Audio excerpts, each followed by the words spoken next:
देखो यार, ये क्वेश्चन मैं कुछ क्वेश्चन और करा रहा हूँ, फिर कुछ होमवर्क दूंगा आपको। बहुत सिंपल से क्वेश्चन होते हैं ये वाले।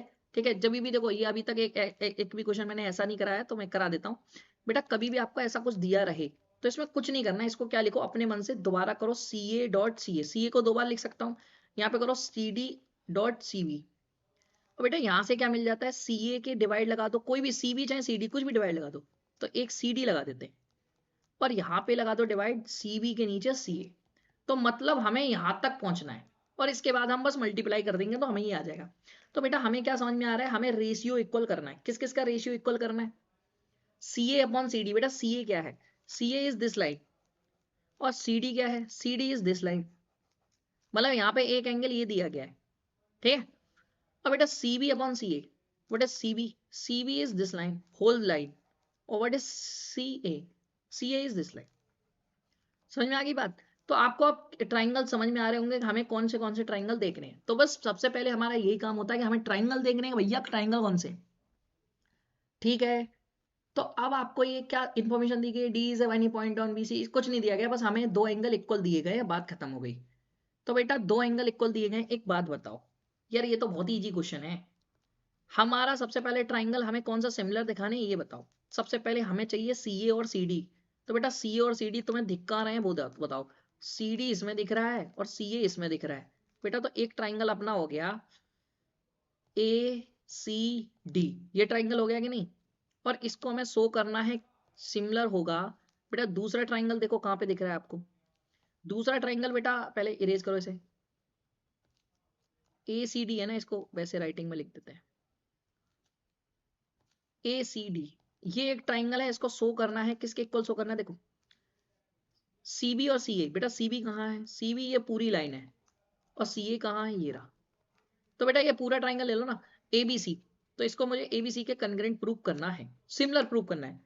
तो बेटा यहाँ पे जो, अच्छा ये भी इंपॉर्टेंट पार्ट होता है कि A के ऊपर क्या आएगा, B के ऊपर क्या आएगा, समझ में आ रहा हो कि नहीं, वो बहुत इंपॉर्टेंट पार्ट होता है। तो बेटा ACD में बेटा C की जगह तो C आएगा।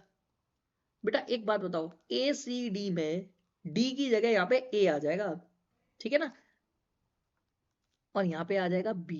बस यही आपको दिमाग लगाना है कि कौन सी जगह क्या रखना है, ठीक है ना। क्योंकि डी पे एक एंगल जो बना था वो एंगल इक्वल दिया गया है एक एक, तो डी एंगल इक्वल आएगा एक एक।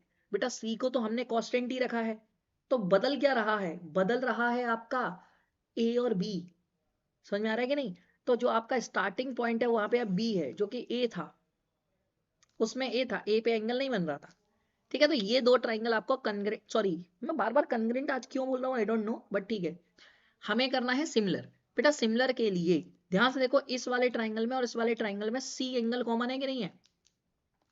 बेटा दोनों में सी एंगल कॉमन है, तो एक एंगल हमें कॉमन सी मिल गया, तो यहाँ पे लिखेंगे प्रूफ में एंगल सी इज कॉमन।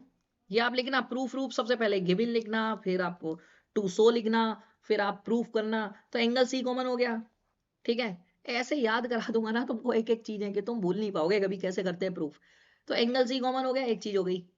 बेटा एंगल सी कॉमन होने के बाद एक और बात बताओ, एंगल सी कॉमन हो गया, इसके बाद एक एंगल तो हमें पहले से ही दे रखा है ना कि ADC is equal to angle BAC।